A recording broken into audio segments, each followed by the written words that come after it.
Hi good morning students. मैं Shahina Khan from CMTT channel central modern college Jodhpur से और आपके पास इंग्लिश लिटरेचर का टॉपिक लेकर आई हूँ। अगर आपको मेरा चैनल अच्छा लगे तो प्लीज़ सब्सक्राइब कीजिएगा, लाइक कीजिएगा। It is very difficult to come here with my topic online because the disturbance in the atmosphere, the environment can be error in the online classes. But क्योंकि English literature में कंस्ट्रक्टिविज़म भी कोई theory होती है। कंस्ट्रक्टिविज़म theory में हमें new experiments और experiences करके पुरानी ओल्ड फंडामेंटल्स को, ट्रेडिशनल्स थ्योरीज को ब्रेक करना होता है। तो जैसे समय की मांग और डिमांड होती है वैसे ही एक टीचर को मोल्ड होना पड़ता है। तो हम यहाँ पे आए हैं ऑनलाइन क्लासेस में। मेरा जो आज का टॉपिक है इंग्लिश लिटरेचर का वो विलियम शेक्सपियर का एक सोनेट है। विलियम शेक्सपियर को आप सभी लोग अच्छे से जानते हैं। उनका इंट्रोडक्शन बहुत लेंदी इंट्रोडक्शन है and there is no English literature without William Shakespeare. जिस तरह हिंदी जगत में मुंशी प्रेमचंद का नाम है वैसे ही इंग्लिश जगत में, इंग्लिश लिटरेचर के फील्ड में विलियम शेक्सपियर हैं। Actually, William Shakespeare born in the age of 18 and died in the age of 52. He is called preeminent dramatist, poet, playwright, novel writer, and he born in England, and his father's name is William John and mother's name is William Mary. William John is a businessman and William Mary is landowner, and everybody know about his writing career. He was a classic writer and a romantic poet also. So his writings names titled Hamlet, Othello, Romeo and Juliet, very famous romantic novel Romeo and Juliet, and Merchant of Venice. So this is my short introduction of William Shakespeare. William Shakespeare का ये sonnet जो आज का मेरा topic है, ये sonnet का नाम है to his love. This is titled with to his love. Actually William Shakespeare ने 154 सोनेट्स लिखे थे। सोनेट क्या होता है? अगर आपसे पूछा जाए सोनेट क्या होता है, what is a sonnet? Sonnet का नाम, सोनेट का मीनिंग क्या है? Sonnet is a beautiful short poem of 14 lines. Only 14 lines poem is called sonnet. 14 line की जो पोएम होती है वो सोनेट कहलाती है। और this sonnet has been addressed to his friend who is a handsome noble man. एक handsome noble man है, उनके फ्रेंड हैं। एंड जो 154 सोनेट्स उन्होंने लिखे थे उसमें 126 सोनेट्स उन्हीं फ्रेंड के ऊपर एड्रेस्ड हैं एंड 28 सोनेट्स जो हैं वो उनकी लवर है, जिसे वो डार्क लेडी के नाम से प्रिस्क्राइब करते थे, वो डार्क लेडी। अब ये सोनेट टू हिज लव मतलब किसके ऊपर प्रिस्क्राइब किया गया है? उनके फ्रेंड पे है या उनकी बिलव्ड पे है? That is not sure. So sonnet में उन्होंने अपने फ्रेंड को कंपेयर किया है, ब्यूटीफुल फ्रेंड को कंपेयर किया है, फ्रेंड की ब्यूटी को कंपेयर किया है समर डे से कंपेयर किया है। और स्टार्ट होता है poem, shall I compare to summer's day, Shall I compares to summer's day, thou art more lovely and more temperate. वो कहते हैं कि क्या मैं आपकी ब्यूटी को समर डे से कंपेयर कर सकता हूँ? Thou art more lovely and more temperate, कि जो अगर समर डे, गर्मी का जो दिन है, उससे अगर मैं आपकी ब्यूटी को कंपेयर करूँ तो तुम्हारी beauty more lovely and more temperate, more warmth उसमें होगी और तुम्हारी ब्यूटी उस समर डे से भी ज़्यादा टेम्परेट होगी, ठीक है, ज़्यादा लवली होगी। These are the two lines. And third line is, rough winds do shake the darling birds of May, and summer's lease hath all too short date.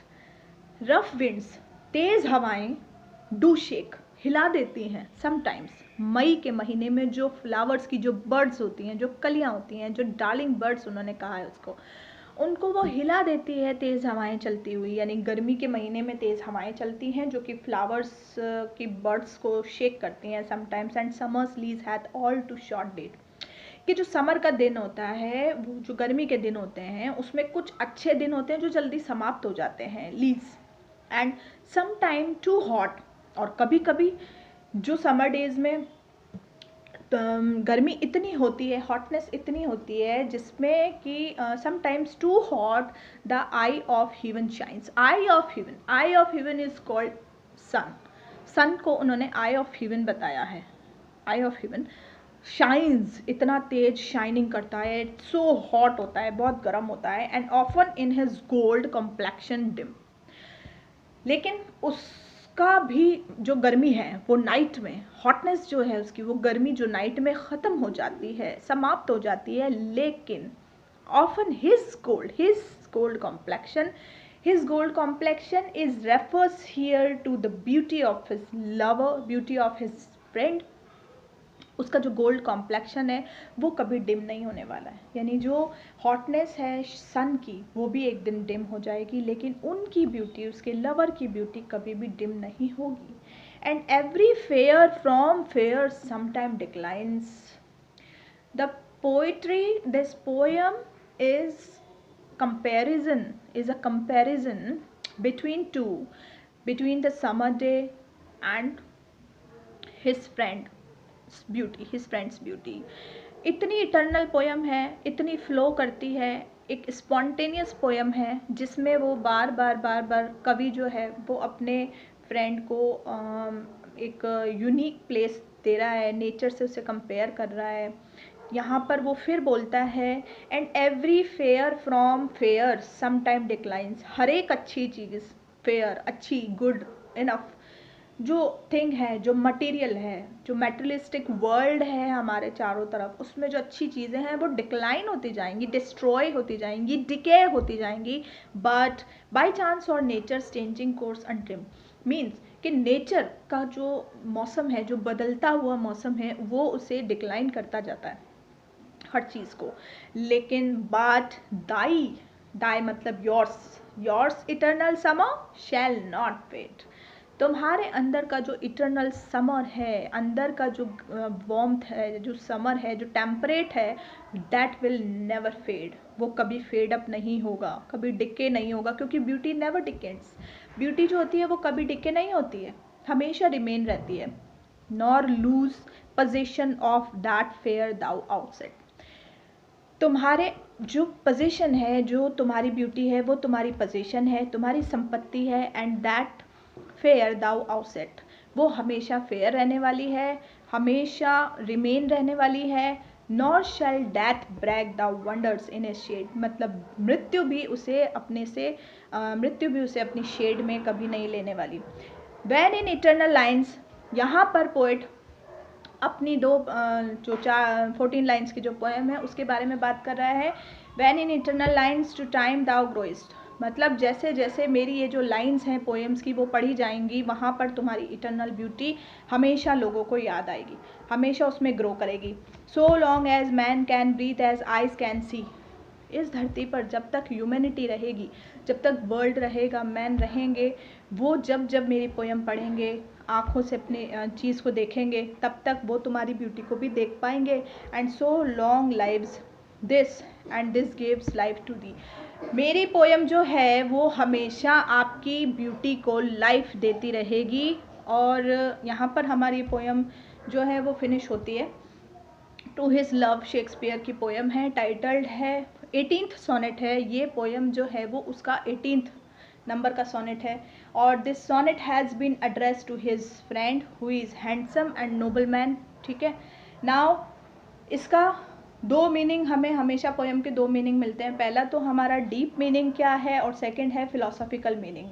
पहला मीनिंग होगा हमारा deep meaning, what is the deep meaning of his poem. And his poem will remain immortal till humanity survive. जब तक humanity रहेगी, जब तक मानवता रहेगी, तब तक ये पोयम इस अर्थ पर रहेगी। फिलोसॉफिकल मीनिंग क्या है? फिलोसॉफिकल मीनिंग ये है कि every fair from fair some time declines. इस पोयम में एक लाइन है, every fair from fair some time decline. हर एक अच्छी चीज़ इस धरती पर डिके हो जाएगी, समाप्त हो जाएगी, ख़त्म हो जाएगी। Means the beauty which is true. लेकिन जो ब्यूटी है, जो सुंदरता है, वो एक सत्य है। सत्यम शिवम सुंदरम। ब्यूटी एक सत्य है जो हमेशा रिमेन रहेगी with the passage of time and never decay, और वो कभी डिके होने वाली नहीं है। तो this is spontaneous poetry gives pleasure, जो कि हमें प्लेजर देती है, जॉय देती है, which seems to flow from the Shakespeare's pen from the Shakespeare's pen just like a spring of water flows. इसी तरह से फ्लो होता है स्पॉन्टेनियसली, जिस तरह से कोई स्प्रिंग फ्लो होता है, झरने का पानी फ्लो होता है, उस तरह से स्पॉन्टेनियस पोएम जो है शेक्सपियर्स के पेन से फ्लो होती है। Now the exercises comes after the end of this poem. The first question, very first question is the what is the summary of this poem? Write in 50 or 60 words the summary of the poem. Second question is what is the central theme of this poem? Central theme क्या है इस poem का? इस poem की summary क्या है? 2 question से बनते हैं हमारे पोएम के। The third question is write the central theme and summary and write some few words about the William Shakespeare. William Shakespeare के बारे में लिखिए एंड इस पोएम का जो आइडिया है उसके साथ विलियम शेक्सपियर को आप इसमें एलोबरेट करें। इस तरह की हमारी एक्सरसाइजेज हैं कुछ, जो कि इस पोएम पर आकर ख़त्म होती है। Thank you very much.